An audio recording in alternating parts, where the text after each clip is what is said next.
waaw maa ngi leen di fay bu baax di nuyu aussi téléspectateurs ak internautes yi di leen jaajëfate aussi di leen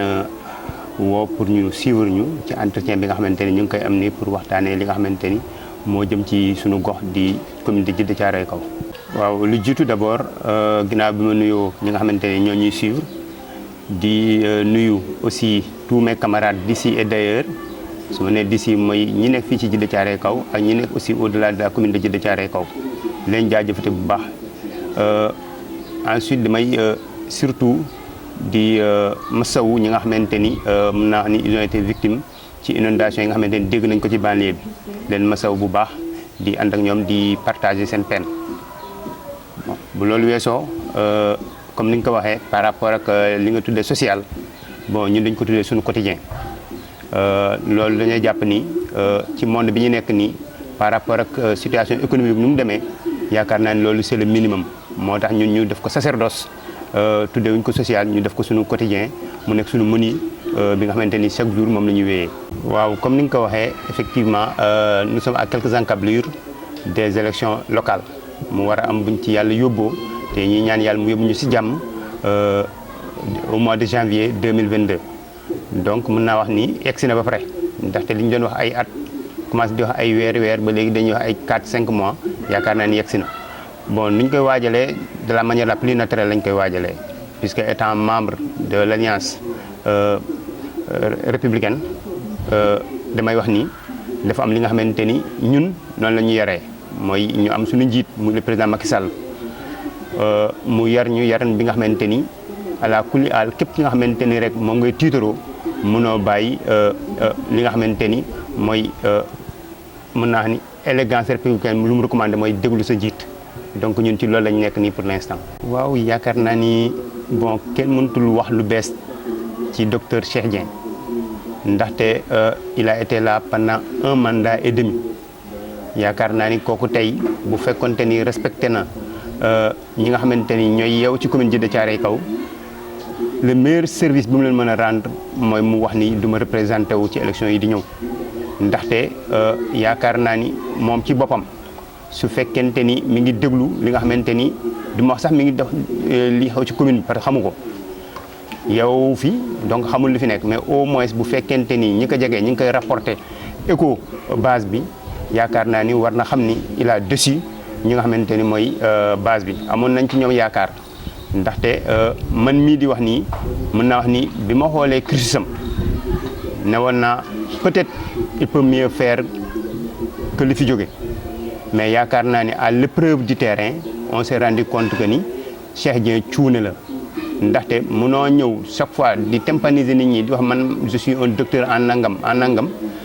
ñu jox la mandat ak genn wàll pour nga yor commune bu mel ni Djiddah Thiaroye Kaw nga xamante ni mbiru environnement da ci am solo trop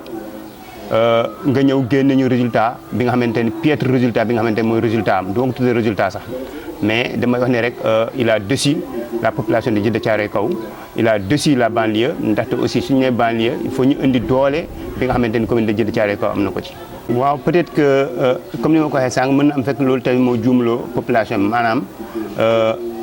xam nga c'est normal aussi pays lu koy développé mooy xam-xam bu fekkente ni indi nga ay këyit nga ni sama xam-xam màcc na ci domaine bi ci domaine bi mu li mu war a mat ay ñetti page mu ne da cee am ay lijaasa bon yaakaar naa ni bon peuple ou bien askan bi nga xamante ni dafa bëgg a développé wu war na ko mën a accorder crédit moo tax it ma jàpp ni loolu waraloon la commune de Djiddah Thiaroye Kaw accorder ko confiance quand bien même que encore que en 2014 APR moo ëppoon doole fuuf peut-être que c'est du passé mais ci passé bi lañu sukkandiku pour mën a préparer avenir bi yenn réeroo yi amoon suñu biir moo waraloon moom mu ñëw génn comme un maire par défaut waaye aussi mën naa wax ni Cheikh Dieng wax nga ko léegi wax nga ay jardin xaw ma lan loolu damay ragal sax yow am na foo koy wax fii ni biir Djiddah boo moytul xale yi nañ la song loolu daf may indi ci beneen sujet boobu mooy lan mooy su fekkente ni moom sénégalais la war na dégg li président di wax équité territoriale maanaam président Macky Sall ci bokk na ci ay programme am mu jàpp ni ki dëkk Koungheul ki dëkk Kaffrine ki dëkk Matam ki dëkk Ziguinchor ak ki dëkk Point E ñoom ñëpp ñoo yem ci moom mu jàpp ni xale bi nekk Point E di yeewu di connecté wu lu mel noonu xale bu mel noonu nekk ci Koungheul war na mën a am même chance boobu. loolu li ma bëgg wax foofu ci Cheikh Dieng mooy wax nga fii ay jardin ak xawma lan fii de secteur bii muy Baxdaad muy Léona su ma nee Baxdaad wax naa Baxdaad yëpp Léona yëpp Minam yëpp jardin public ci tel lañ koy gis kon nag moom dafa créer benn disparité bu énorme entre yenn quartier ci biir Djiddah Thiaroye Kaw moo taxit ñenn ñi di wax ni Djiddah moderne ak Djiddah xawma lan parce que moom moo creuser fossé boobu ñun nag ñi nga xamante ne ñoo dëkkee côté bii. est-ce que mën na xam lan la fa créé foofu. non li mu créé dafa bon day dem sax ba indi finalement problème diggante ñi dëkk côté bi ak ñi dëkk ci ginnaaw ñetti mbaar. jëm bu baax a baax ndaxte lu bëri ci lu mu def côté boobu la ko def su fekkee ne def na li muy bàkkoon ni def na doo dégg mukk mu ne la Léona doo dégg mukk mu ne la Baxdaad doo dégg mukk mu ne la Minam maa ngi koy défier du ko mës a wax fii bu fi ñëw xaaju guddi la fi ñëw yoot comme sàcc def lu muy def ñibbiwaat parce que xam ne il n'a rien fait ici je le défie nag suba na génn ci presse bi mu wax lan la fi def. waaw ce qu'il oublie mooy ndeysaan moo tax man jàngam daf ko réer ñun dañoo am wàll te aussi moom bu nekkee maire mais am na ñu muy administré ñooñu dañu am droit de parole wax pour apprécier ndaxte ñooñu encore ñee dem ci urne yi pour wax seen xalaat wax xool ndax moom liggéey na am déet kon nag ñun ñi nga xamante ni yàlla def na peut-être. ay leader lañu am ñi nga xamante ne dañ ñuy déglu ou bien am ñi nga xamante ne dañoo topp suñu ginnaaw mais am nañu droit à la parole. waaw peut-être que dafa bëgg a indi foofu division au sein de ñi nga xamante ni ñoo opposé wu au maire tey bu xoolee tout parti yi nga xamante ne am nañ ay représentants au niveau de la commune de Djiddah Thiaroye Kaw amul kenn ku ci ànd ak moom tey bu dem élection PDS kese ngay gis parce que ñëpp a ñaawlu li nga xamante ni moom mooy doxalinam kon nag aujourd'hui bu mu jàpp que ni malal la ou bien keneen ku mel ni ou bien apériste kese ñoom ñooy dénoncé non fii nii tout un chacun mi ngi joxe avis am peut-être que nag ndeysaan c'est malheureux aussi loolu day wane rek aussi fin de règne la nekk des fois askan wi bu wax du dégg comme ni ko kooku waxee woon rek man damay jàpp ni sax datu élection moom day fàtte date bi sax boobaa le jour de l'élection moom day fàtte ni jour élection la day nekk ci leneen donc moom na xam ni il a été vomi par la population de Djiddah Thiaroye Kaw et loolu tamit mi ngi leer nag bu ñu yàlla yóbboo ci janvier ci élection ba dina xam ni dina am le pire résultat bi nga xamante ni moom la PDS di am ci région de Dakar. waaw merci beaucoup de me donner cette occasion là mën naa wax ni mouvement bi c'est après bi ñu xoolee le président Macky Sall yéene bi mu am ci askanam taxawaay bi nga xamante ni am na ko ligne directrice bi nga xamante ni leer na nañ ci plan émergent Sénégal émergent ñu wax ni loolu pour mu antu il faut que chacun y met du sien ku nekk ci ñun day am fu mu taxawee pour que plan boobu mën a aboutir pour que yéene bi mu am ñun ñu mën koo am ñu mën ko retrouver en termes de résultat moo tax ñun ñu daal di sasoo nag ñu nit ci li nga xamante ni mooy dans la mesure du possible ñun tamit ñu jéem a être utile à quelque chose en quoi faisant ñu ne le plan jóg waajal ëllëg ñu ne dañuy fexe ñu nit ci ponk yu bëri yi nga xamante ni peut-être mën nañ jàpp ni émergence ci lay jaar ou bien développement ci lay jaar mooy ay santé mooy éducation mooy culture mooy sport ñu ne on va essayer d'être utile à notre communauté ci loolu nag ñu jàpp ni chaque jour bu ñu yeewoo ñu gis jafe-jafe bi nga xamante ni régler ko méngoo na ak suñu doole nous on s'y met parce que dañuy jàpp ni président Macky Sall bu nekkee ci kaw ay levier lay activé ay ligne maanaam daf ñuy rëddal yoon ñun ñu war ci wéy ñu jàpp kon ñun en ce qui nous concerne war nañ mën a jàppale président Macky Sall jàppale suñu bopp moo tax ñu créé le mouvement Jóg Waajal Ëllëg mu nekk fi nag nekk fi pour la communauté comme je le dis souvent et j'ai plaisir de le répéter mooy suñu adversaire du Massamba du Mademba suñu adversaire ce sont les difficultés les problèmes de la population chaque jour si on règle un problème jàpp nañ gagné nañu benn adversaire noonu lañ ko jàppee vision boobu la ñu am fu mu nekk nii loolu lañ jàpp ni war nañ ko mën a accompagner le PSE. waaw jéego yi je crois que je suis mal placé sax pour wax ko ndaxte ñun à chaque fois bu ñu defee dara dañuy bàyyi askan wi apprécier suñu jàppee ni c'est positif rek ñun on passe. waaw on ne se fixe pas de limite tey jii nii ñu ngi jéem a yëngu ci périmètre Djiddah Thiaroye Kaw mais bu ñu yàlla mayee ñu gudd fan yàlla may ñu kattan bi yaakaar naa ni dinañ dégg mouvement bi au-delà même du département de Pikine su ma waxee au-delà mën naa dem ba ci dans la région de Dakar ak les régions environnantes bi mouvement bi sosoo dafa daal di méngoo juste ak arrivé Covid bi comme ñun dañuy faral di déglu président mu doon ki ñu gëm pour plusieurs raisons bi mu génnee wax lancer message am boobu nga xamante ni ba léegi mi ngi résonné suñuy nopp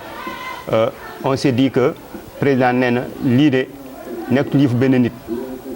bi mu waxee 1000 milliards bi mu ne woo na ci bépp sénégalais bi nga xamante ni jàpp nga ni sa poche permettre na la ko ñu ne kon jeex na ndigal gi wadd na ci lañ def li nga xamante ni moom lañ am tous les membres dajale li nga xamante ni moom la ñu yoroon ñu def ko ci enveloppe yóbbu ko ci sous préfet ba ndaxte actuellement mën naa jàpp ni moo représenté président ci kii Dagoudane bi ñu demee ñu jox ko ñu ne li symboliquement c'est le mouvement Jóg Waajal Ëllëg moo tontu ci appel président de la république bi loolu weesoo ñu nekk ci benn gox bi nga xamante ni yàlla nattu nañu nekkul bokkul ci gox yi nga xamante ni peut-être mooy gox yu gën a développé ñu ne kon pour xeex mbas mi il faut que ñu conjuguer suñu doole ak suñu moyen ci lañ jàpp moment boobu mu méngoo woon ak defar ay masques maye gel joxe eau de javel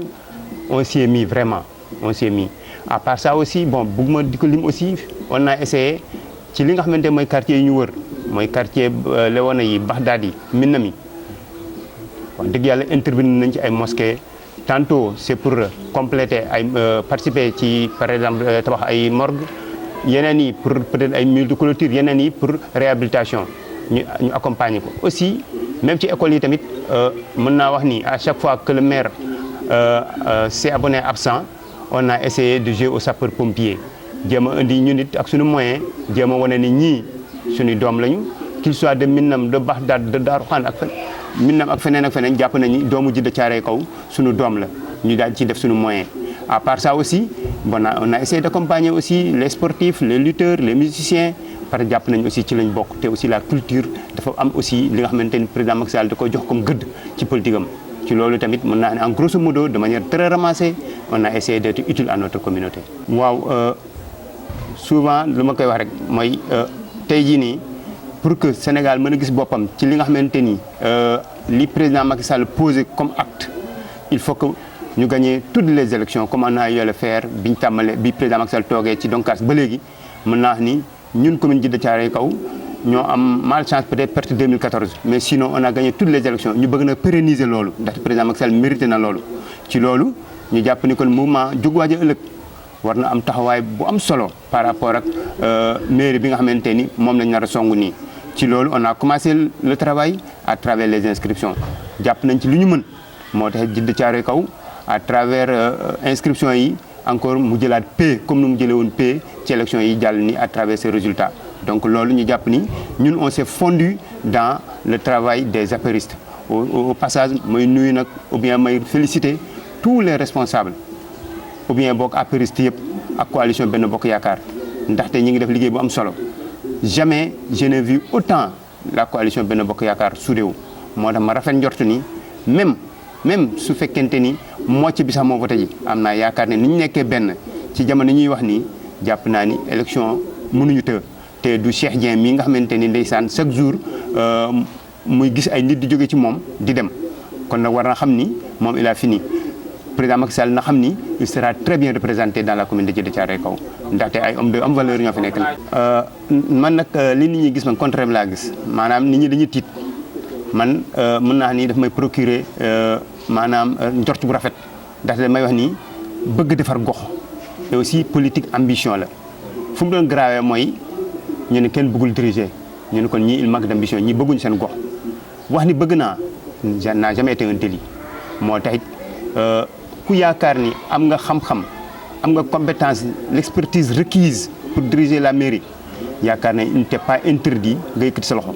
waaye nag tout revient au président de la république moom mooy dem xool ki nga xamante ni ci ñooñu mooy ñi yëkkati ak ñi yëkkatiwul loxo mu xool ñi nga xamante ni peut-être jàpp na ni moom gis-gis bi mu am comme bi muy gérer mairie Fatick gis-gis bi mu am ci gestion mairie que mu jàpp ni kii moom moo gën a doy pour loolu te vous verrez vous serez je crois que bu fekkente ni da ngeen di xaar ñu féewaloo vous serez surpris et agréablement surpris bu président de la république ne X la ñeneen ñëpp vont se mettre derrière X boobu ñu liggéey dem jëlee fi ki nga xamante ni nelaw rek la fi def. waaw d'abord dama leen di masawu ci li leen docteur Cheikh Dieng teg leen masawu bu baax a baax a baax. waaw d'abord su ma leen masawoo ci docteur Cheikh Dieng li mu leen teg bon jàpp naa ni sax actuellement nii ñoom ñëpp dañoo yàkkamti élection ñëw pour ñu delloo ko taxañ ko yóbbu ko ca Hann Maristes ndaxte moom Hann Maristes la gëm donc na dem foofu moo xam yéene bu mu am pour Hann Maristes mu jëm ko fa xëccoo ñun on a assez de lui donc population bi maa ngi leen di wax rek que ni c'est vrai coono bi a trop duré mais loo gis am na fin te incha allah aussi au mois de janvier dinañ gis beneen doxalin ñu xam ne aussi li xew ci yeneen communes yi ñuy toog télé di ko seetaan di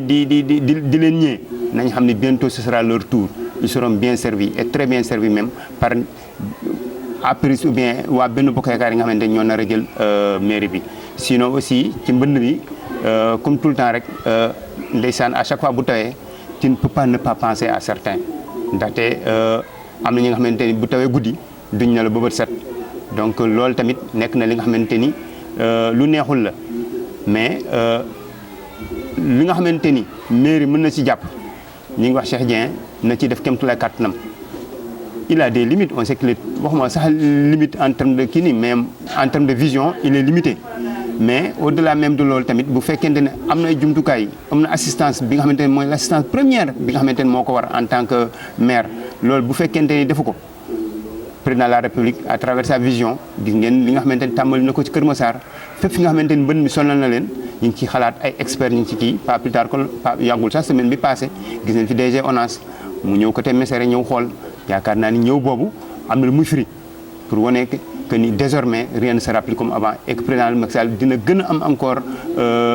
dina gën a bàyyi bët ak xel ci commune Djeddah Thiaroye Kaw ndaxte dafa bokk ci commune yi mu gën a fonk donc loolu ma leen di wax ni rek coono bi ñu doon daj nañ jàpp ni c'est du passé moom Cheikh Dieng comme li may wax rek parce que mënu ma ko bañ wax moo fi nekk bu xooloon nawlam yi nga xamante ni peut-être ñoo bokkoon fi ñu jóge yaakaar naa ni dina xam ni bu dee redoublé am na exclusion tamit am na kon moom exclusion lay am ndaxte waa Yeumbeul Sud dañuy toog di bàkku di wax ni suñu maire defal nañu lii suñu maire defal nañu lii waaw voilà pour ne pas le nommer ak aussi waa yeneen gox ay Pikine Nord mais ñun ndeysaan bon aussi yàlla bu la nattoo benn affaire da nga koy muñ dignement mais nga sabab lu taxaw pour xeex loolu donc moo tax it ñun it on est prêt pour le combat bu nekkoon suba yéen gis on va le laminer mu génn mairie bi par la petite porte. waaw maa ngi nuyu ñëpp comme ni ma ko waxee woon à l'entament ñun benn lañu c'est vrai aussi politique moo mel noonu yaakaar naa ni c'est normal que ambition bu ñuy frottante c'est normal que lu mel noonu am ba nit ñi yaakaar ni peut-être les gens ne s'aiment pas non on s'aime ñun on aime aussi le président Macky Sall moo tax it bu dëgg jotee rek da ngeen gis ñoom ñu nekkaat benn ñoom Malal le coordonnateur ak ñeneen ñi nga xamante ni peut-être mënu ma leen tudd fi ñoom ñëpp ñu ngi dox pour ñu nekk benn te déjà nekk benn bi nekk na ndaxte on se rencontre de temps en temps ñu toog di waxtaan ci li nga xamante moo nekk suñu kanam mu nekk challenge parce que aussi mënu ma terminer sans pour autant ndeysaan ñaanal ñi nga xamante ni ñoo fi jógee tout dernièrement voilà tey jii nii bu ñu demee ba dëmmal élection mënuñoo bañ a xalaat honorable Samba Ndongo mënuñoo xalaat suñu secrétaire général Ousmane Ndiaye moom laa doon tuddee le cerveau de la coordination ndaxte tey jii nii boo ko laajee première réunion bi nga xamante ni Dekkal Ngor am na ko fii dans la commune de Djeddah mu génn le PV yi mu génn la ñañoo la comme présent élection yi passé nii ñëpp gis nañ ci taxawaay honorable Samba Ndongo donc tey jii nii bu ñuy dem au combat à la kulli aal suñu xel dina dem ci ñoom ñu leen di ñaanal yàlla na foofu na leen gënal fi ñu jóge nous aurons toujours des pensées pieuses pour eux ndaxte pour liñ fi bàyyi pour liñ fi liggéey moo tax it nag bu fekkente ni am na benn commune bu war a gagner élection ci yii di ñëw nii ce sera la commune de Djeddah Thiaroye Kaw pour ces deux illustres personnes yi nga xamante ni wax dëgg yàlla liggéeyal nañu président Macky Sall fii nii ma leen di ñaanal yàlla na suuf sedd seen kaw. waaw di nuyu ou bien di féliciter aussi le mouvement bi nga xamante ni ñoom laa àndal mooy le mouvement jóg waajal ëllëg dama gis biñ jógee xalaat loolu maanaam ñëpp ñi nga xamante ni ñoo ñu wër sont venus nous rejoindre pour wane ni ñoom it kenn gënu leen bëgg seen gox ñu ne bu dee combat bi kenn duñu ci jiitu guddeeg bëccëg nag daaw ci ramadan bi en plein Covid dañ doon jóge fii di def le tour de la commune dem ba fi nga xamante ne mooy tribunal bi ak nu mu soree fii ni à pied ci naaj bi tàng bi loolu bu dee du engagement xamatuma luy engagement ñuy def loolu guddeeg bëccëg ñuy ñëw fii nii ñuy réunion ba x heure loolu tamit bu dee du engagement xamatuma luy engagement donc ma leen di féliciter di leen remercier di wax ni yaakaar bi nga xamante ni am nañ ko ci man yàlla bu yaakaar bi yàqu yéene bi ñu am aussi pour li nga xamante ni mooy seen gox yàlla na ko yàlla def mais il y a des gens engagés yi nga xamante ni ils sont là au service de leur communauté ñoom ñëpp maa leen di remercier aussi ñi nga xamante ni ñoom laa dëkkal fii nii muy Thiaroye Minam ñoom ñëpp tamit ma leen di masawu di leen masawu ci coono yi nga xamante ni peut-être ñu ngi koy daj bu nawet bi amee mais aussi di leen baalu aussi ci li nga xamante ni peut-être jàpp nañ ni à travers nos nombreuses réunions ñu ngi leen di déranger di tàllal loxo tout le monde ci combat bi nga xamante ni mooy suñu combat mooy taxaw suñu askan essayer d'éradiquer les différents maux de la communauté loolu laay tàggoo di leen nuyu ni di leen féliciter ci seen combat bi di wax ni aussi sans vous nous n'existerons pas ou bien sans vous duñu am li nga xamante ni mooy visibilité di leen remercier bu baax di leen encourager di wax ni Sénégal benn la ñun ñëpp li suñu challenge mooy defar dëkk bi donc ku nekk na jàpp li nga xamante ni mooy wàllam et le combat sera gagné